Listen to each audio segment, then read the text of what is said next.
So let's go to the gentleman from South Carolina. Representative Duncan, you're recognized for 5 minutes, please. Thank you, Chairman Tonko. I first want to say that it's time for fear tactics like Ms. Hollis is talking about to stop. Most drinking water wells are a deep drinking water wells, 300 feet. Most fracking happens at hundreds, if not thousands of feet below the depth of a drinking water well. It's been proven time and again that fracking fluids are not flowing up from a fracking operation into drinking water wells. So just stop with the misinformation that's out there to put fear tactics and fear in the hearts and minds of folks across America.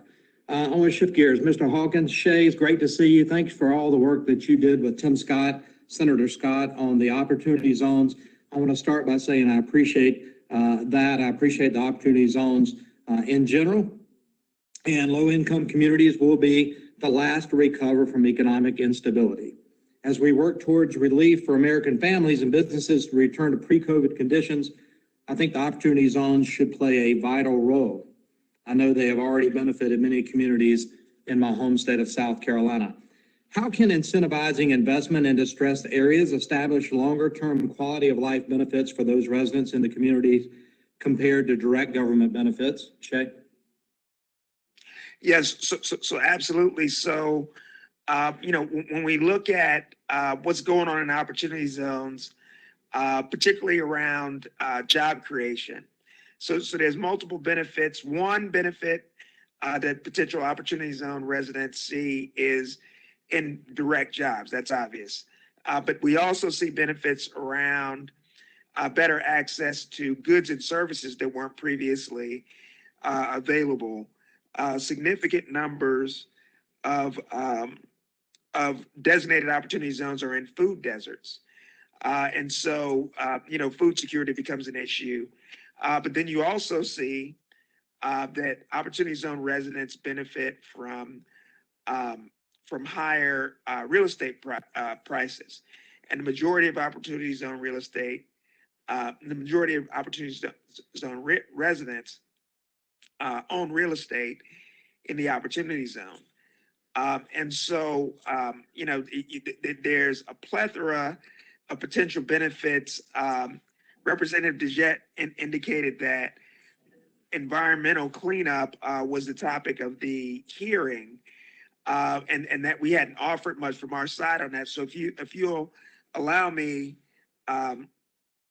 Representative Duncan, I'll just talk a little bit about brownfield remediation and the fact that EPA worked closely with opportunity zones in designating the areas that the 151 areas that they laid out for brownfield remediation.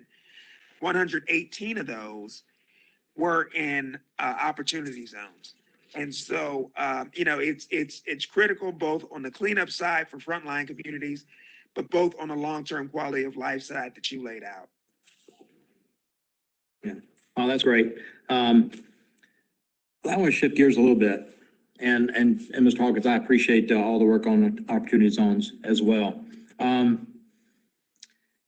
This move toward higher priced and more expensive electricity generation through wind and solar has been proven time and again that that's more expensive than traditional 24/7, 365 power supplies that exist today, and that's nuclear power, that's coal and natural gas fired power plants.